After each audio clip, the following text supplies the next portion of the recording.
So at this point, you might be saying, Liam, you've talked a lot about this is a health economics course. What are we doing here, right? You've spent nearly an hour talking about used car markets, and you said you were talking about used car markets because they were going to help us think about health insurance markets.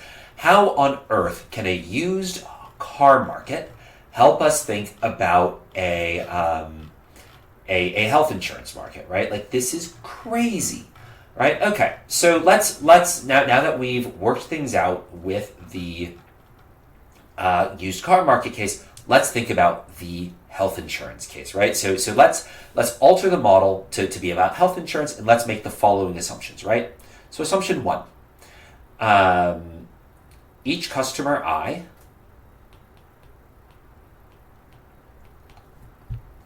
has expected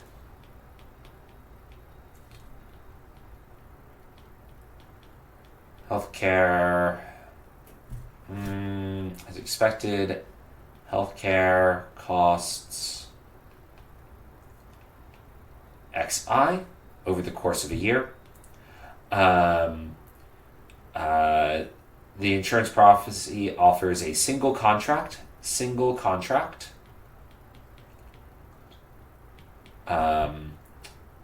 with premium P, and it's full insurance.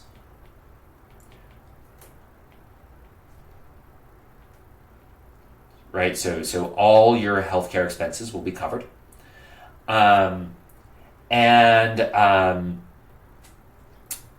Customers are risk neutral.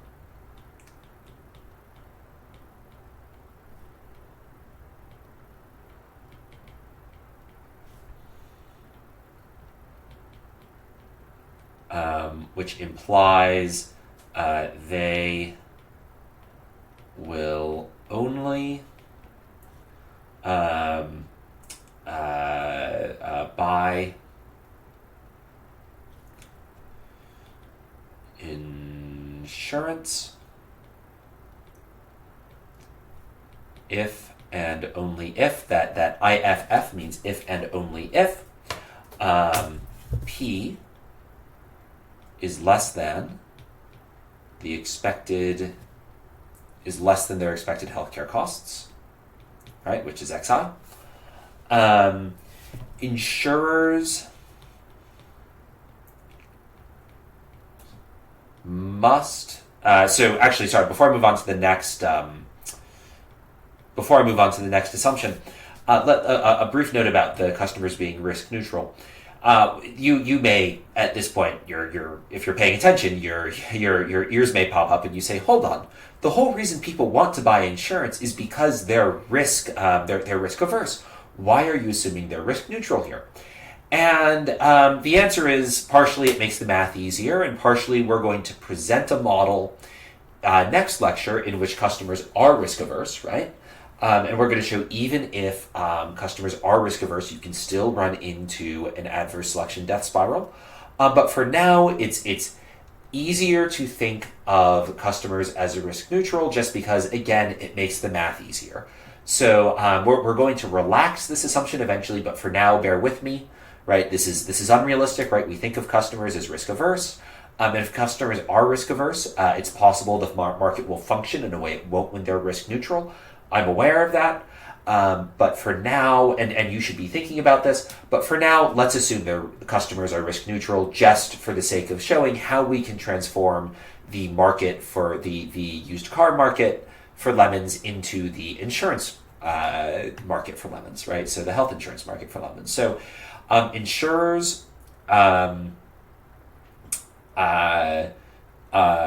cannot discriminate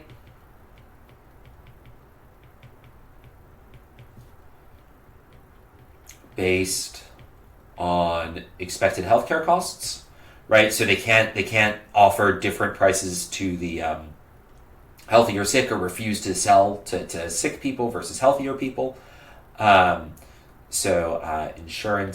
Insurers cannot discriminate based on XI, and must contract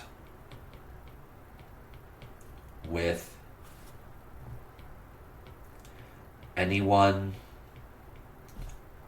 willing to pay the price of P. Right, so they have no way of excluding less healthy customers from purchasing insurance. And then lastly, let's assume expected healthcare costs are distributed uniformly across the population. UNIF are uniformly distributed from $0 to $20,000. Right, so expected healthcare costs in a year are $0 to $20,000. So let's go over how these assumptions and how this market is similar to the how this health insurance market is similar to the used car market, right?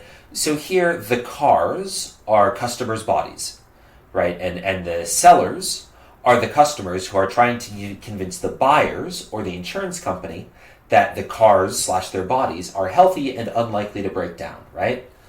And so just like a high quality car is worth paying a high price for, a high quality body should only be charged a low premium, right? So if I have low healthcare costs, expected healthcare costs, the insurance company should be willing to charge me a low premium in exchange for insuring me. However, just like a sort of a crappy car, right?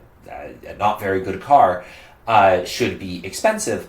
A not very good body should be expensive to insure, right? So if you're very unhealthy, the insurance company should be charging you a very high premium because it's very likely that you will cost them a lot of money. So to see how this market faces the exact same breakdown, the insurance market in this scenario faces the exact same breakdown as the used car market did in the previous scenario, let's set a price. Let's say the insurance company sets a premium, which is $10,000, right? So the insurance company says everybody is going to pay this premium, that this premium is $10,000, right? So if the premium is $10,000, because in this scenario the customers are risk neutral, which again we will get rid of that assumption later. We will make them risk averse later. These customers, right? Anybody whose expected healthcare costs are less than $10,000 does not buy insurance. While omega of $10,000, right? These are the people who are buying insurance, right? They're these people, right? So the people whose expected healthcare costs are between $10,000 and $20,000, right? So what's the expected value of healthcare costs given that somebody is willing to buy insurance here? That's $15,000, right? It's $10,000 plus $20,000 divided by 2, right? This is still uniformly distributed, meaning that the company is going to lose $5,000 per company on average. The company is going to lose $5,000 per customer on average. And at this point, if someone might say, maybe you, maybe not, you might say, okay. So on average, for this group of people who are insured, their healthcare costs are $15,000. So let's raise the premium to $15,000, and that will fix everything, right? And then we'll have a functioning market. And sure, not everybody will be in it, but some people will still get insurance. But no, that's not what happens. So let's say the price is raised to $15,000, right? And just for a note, if you see 15K, that means $15,000, right? K is a shorthand for 1,000. So if you raise the price to $15,000, all of a sudden, none of these people buy insurance, and the only people left buying insurance are these people, right? Because let's say my expected healthcare costs are $14,000. When the price is $10,000, right, my healthcare costs are about here.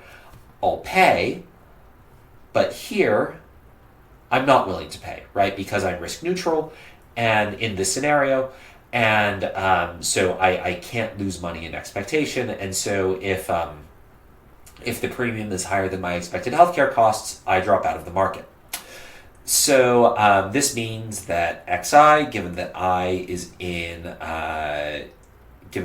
still interested in buying insurance at $15,000, is uniformly distributed between $15,000 and $20,000, meaning the expected value of the expected healthcare costs of people who stay in the market are $17,500, but the insurance company is only taking in $15,000 per customer, so the insurance company is going to lose $2,500 on average for each customer, right? So, and as I'm sure you can catch on to by now, right? As you can, this problem keeps happening as you raise the price, right? The higher you raise the price, when you raise the price higher, more people drop out, which means the people remaining are sicker, meaning you need to raise the price again, meaning eventually the only price you can offer is $20,000, and nobody's buying insurance anymore, right? So the adverse, right, and so the market breaks down, right? So what we've just described here is called the adverse selection death spiral, right? And this is when successive rounds of adverse selection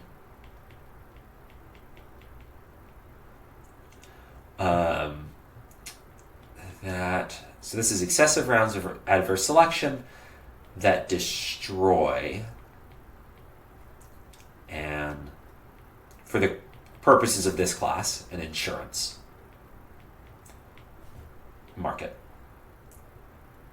But it could be other markets too, right? So the adverse selection death spiral, right? We showed it first happening in the used car market, but also happening in an insurance market. But so first we showed it happening in the used cars market, but it can also happen in an insurance market, right? And the adverse selection death spiral is really bad. And so for the final video in this lecture, we are going to talk about what can we do to make the market for lemons work, right? Because clearly some insurance markets still work, right? Some used car markets still exist. How is this possible?